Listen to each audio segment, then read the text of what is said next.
Welcome to Property Investing with Abby. On today's episode, we are talking about the disadvantages of a buy-to-let mortgage. I know, I'm a property investor, but there are disadvantages and we're going to go through them one by one. So number one, with a buy-to-let mortgage, unlike a normal residential mortgage, you need to put down a bigger deposit. So to buy your own home, the banks normally like a 10% deposit. To buy an investment property, the banks will want 25% deposit. So that means if you're buying a £120,000 house, they're going to want a 30 grand deposit. Most of us do not have this amount of money, or we have enough to get one. But that's the old way of doing property. How I have built my portfolio is I do something called buy, refurbish, refinance. So I buy a house cash, using someone else's money. I refurb it to add the value. Then I put a mortgage on it and I pull out that cash to use again. Number two is interest rates. So for your own personal home, the interest rate's always lower. For investment property, buy-to-let mortgages, the interest rate is higher. So what I typically tend to do is with my home, I do capital and interest repayment. With my investment property, I do interest only, because at that moment in time, you're not concerned about paying down that property. Properties double every 10 years, so you don't need to panic about paying off the mortgage or any of that crap with an investment property, because the tenant's paying the mortgage. You need to sit back and wait until 10 years has gone by and the mortgage is halved because the value of the property's gone up, 20 years, etc., etc. Interest rates put you off buy-to-let mortgages. You can flip property. Buy a property, do it up, sell it, make 50 grand. And don't be making 10 or 20 grand because you're doing the same amount of work. Push yourself to find the property deals to make 50 grand. Let's go to number three, tenants. Now, this is an argument that's been going on for years. Tenants think landlords are bad, landlords think tenants are bad.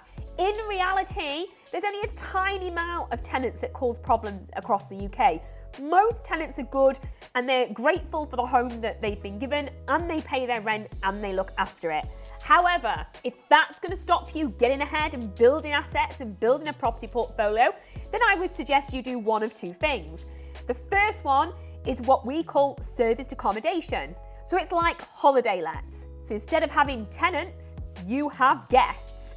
So you would get a property, put it on booking.com, Airbnb, and instead of having a tenant, you will have guests that come and stay per night. The other way you can do it is with commercial property. So commercial tenants are some of the best tenants ever.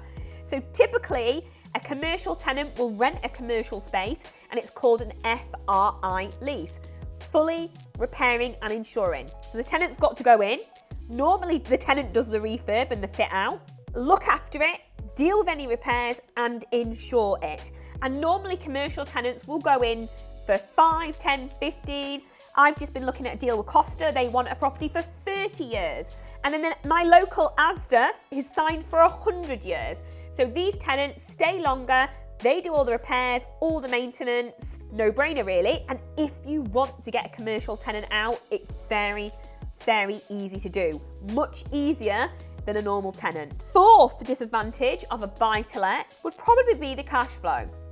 Buy-to-lets are steady. You've got an asset that goes up in value and they should give you around £500 net profit a month if you're doing it correctly. £500 isn't a lot to get out of your day job.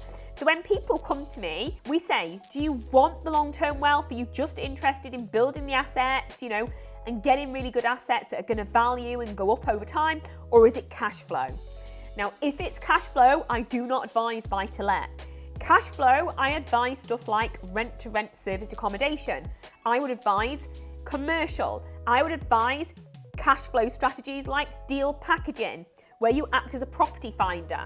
So you go and find great property deals, you give them to other investors for a finder's fee, typically £3,000. So if it's cash flow you want in, buy-to-let's probably not for you. However, if you want some cash flow, because £500 a month's nice, plus an asset that's going up in value, then buy-to-let might just be for you. And the fifth disadvantage is property maintenance and property management. So many landlords get this wrong. and you really need to be educated to do this right. So you get a lot of tired landlords, don't you, that go, buy-to-let's rubbish, you don't make any money, it's crap. Normally because they're not set up in the right way, so they're getting heavily taxed, and secondly because they've not looked after the property. So each year, 10% of all the rent you've collected should go back into the property. What I would advise is, again, get educated. Our students know what to do at year 1, 2, 5, 10 when we say to do a full refurb, and how to build the money up so all of a sudden it don't come to a point where your house is looking crap, you can't get a good tenant because you've not maintained it. So that's really important. There you go. 5 disadvantages of a buy-to-let mortgage. Stop! Do not do property investing without getting properly educated.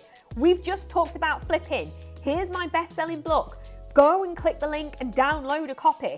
I speak to so many people that make a mess because they're not educated. I don't want you to make a mess. I want you to make lots of money.